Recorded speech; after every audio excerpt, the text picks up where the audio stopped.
நீங்கள் மட்டும் இந்த மாதிரி ஒரு கிரேவி மட்டும் வச்சு கொடுத்தீங்க, ஒரு தோசை சாப்பிட்ற இடத்துல 2 தோசை சாப்பிடுவாங்க, ஒரு கரண்டி சோறு சாப்பிட்ற இடத்துல 3 கரண்டி சோறு சாப்பிடுவாங்க. அந்த அளவுக்கு அவ்வளோ டேஸ்ட்டாக இருக்கும்.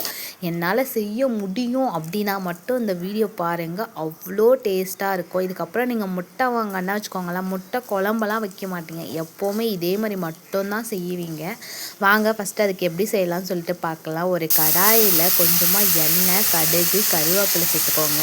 குட்டி குட்டி குட்டியாக நறுக்கி வச்சுக்கிற ஆனியனையும் இது கூடவே சேர்த்து நல்லா பொன்னிறமாக வதங்கட்டும். வதங்கினதுக்கு அப்புறமேட்டுக்கா இது கூடவே தக்காளி சேர்த்துக்கோங்க. சேர்த்துட்டு கல் உப்பு சேர்த்துக்கோங்க. மெயினாக கல் உப்பு சேர்த்தா தான் டேஸ்ட் நல்லாயிருக்கும். அதுக்கப்புறம் இது கூட லைட்டாக மஞ்சத்தூள், கரம் மசாலா தூள், மிளகாத்தூள், தனியாத்தூள், சீரகத்தூள்லாம் வச்சுருக்கேன்.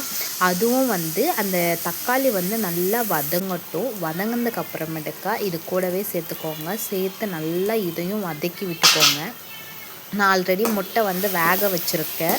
முட்டை தனியாக வேக வச்சுக்கோங்க. தனியாக முட்டை வேக வைக்கும்போது அதுக்கு லைட்டாக உப்பு போட்டு வேக வைங்க, சீக்கிரம் வெந்துடும், உடையாது.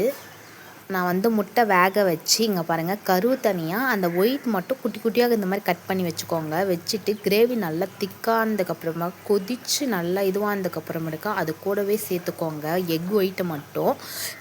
எல்லோவும் இதிலே சேர்த்துக்கலாம். ஆனால் என் பசங்களுக்கு அது லைட்டாக கரையும், அதனால் அவங்களுக்கு பிடிக்காது. அதனால் நீங்கள் இந்த மாதிரி எக் ஒயிட்டும் சேர்த்துக்கலாம், எல்லோவும் சேர்த்துக்கலாம். அது உங்கள் விருப்பம் தான். இதை மாதிரி எப்படி இருக்குன்னு செஞ்சு பார்த்து மறக்காமல் கமெண்ட்டில் சொல்லுங்கள்.